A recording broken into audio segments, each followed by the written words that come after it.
Flat Stanley by Jeff Brown.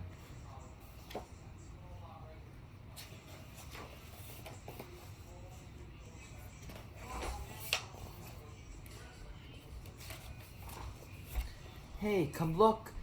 Arthur Lambchop called from the bedroom he shared with his brother Stanley. Mr. and Miss Lambchop cared greatly for politeness and correct speech. Hay is for horses, Arthur, not people, said Miss Lambchop. But look, said Arthur, pointing. Across Stanley's bed lay the enormous bulletin board. It had fallen on Stanley during the night. Mr. and Miss Lambchop hurried to lift it from the bed, but Stanley wasn't hurt. What's going on here? He said cheerfully, sitting up. Heavens, cried Miss Lambchop. Gosh, said Arthur. Stanley's flat. As a pancake, said Mr. Lambchop. Darnest thing I've ever seen. Miss Lambchop sighed and said, Let's all have breakfast, then we'll hear what Dr. Dan has to say.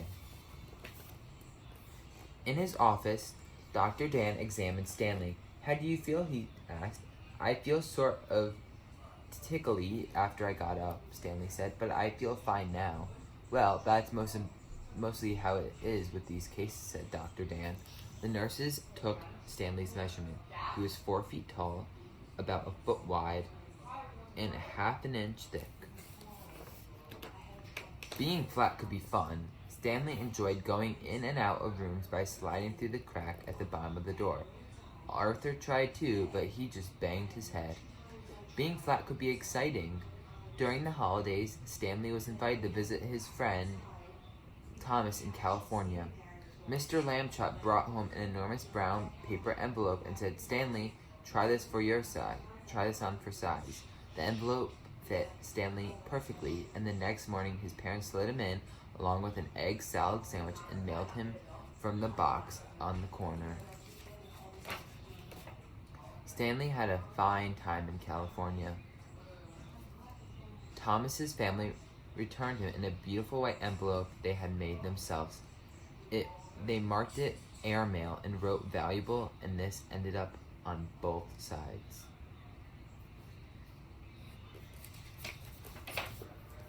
In the park one Sunday afternoon, Stanley and Arthur watched some boys flying big kites.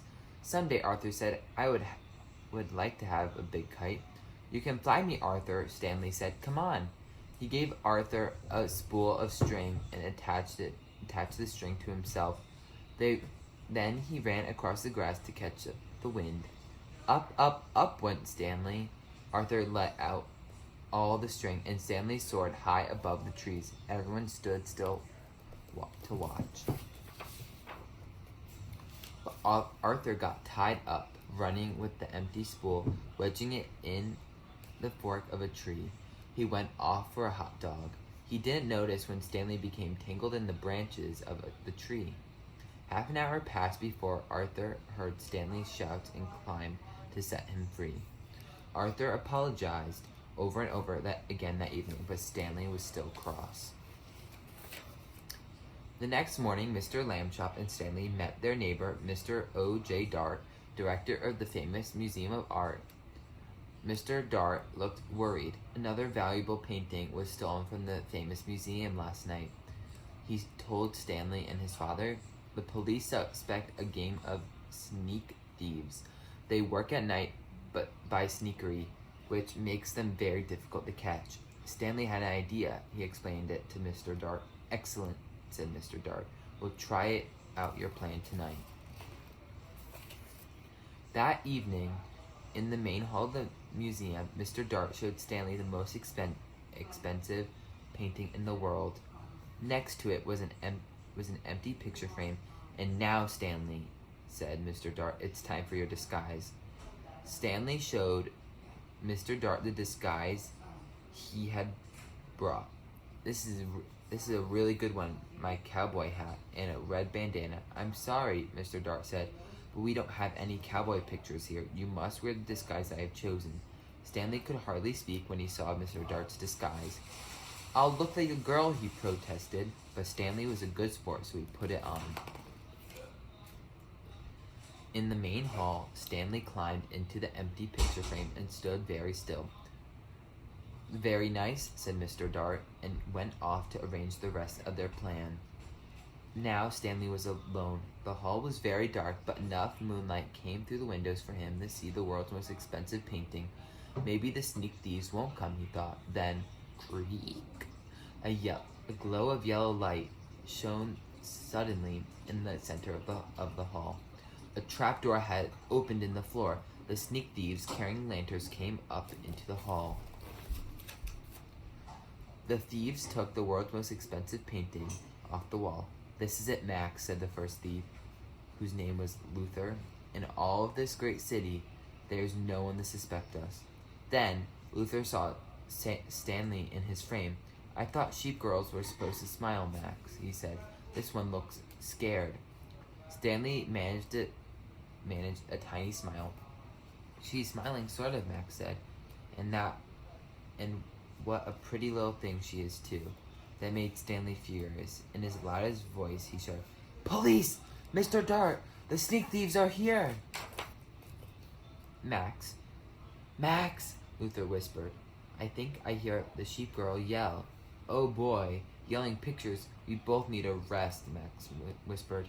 "You'll get a rest, all right," shouted Mr. Dart, rushing in with lots of policemen. "You'll get arrested. That's what." The sneak thieves were quickly handcuffed and led away to jail. The next morning, Stanley Landshop got a medal from the chief of police. The day after that, his picture was in all the newspapers. For a while, Stanley was famous. People would point him out and whisper, "Over there, Agnes, Stanley Landshop, the one who caught the museum robbers," and things like that. But then people began to make fun of him. "Hi, Super Skinny," they would call. Late one night, Arthur woke to the sound of Stanley crying. "What's wrong?" Stanley sighed. "I want to be a regular shape again, like other people. It's not fair." "You're brave," Arthur said. "You really are." And then Arthur had an idea. He turned on the light and ran to the big toy box in the corner. He tossed aside toy soldiers, airplanes, and boat models. "Got it," he said, holding up the old bicycle pump. "Okay," Stanley said after a moment, but take it easy." He stood with the end of the hose in his mouth, clamping his lips tightly so no air could escape. Arthur began to pump. If it hurts or anything, wiggle your hand," he said. Stanley's top began to swell. Stanley got bigger and bigger. His pajama buttons burst off.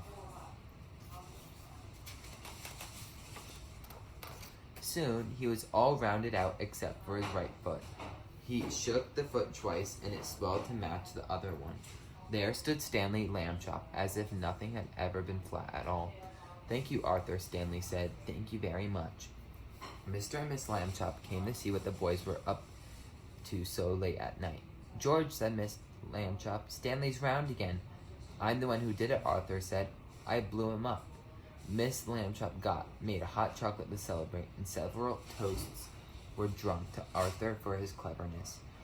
When the little party was over, Mr. and Miss Lambchop tucked the brothers back into bed and turned out the light.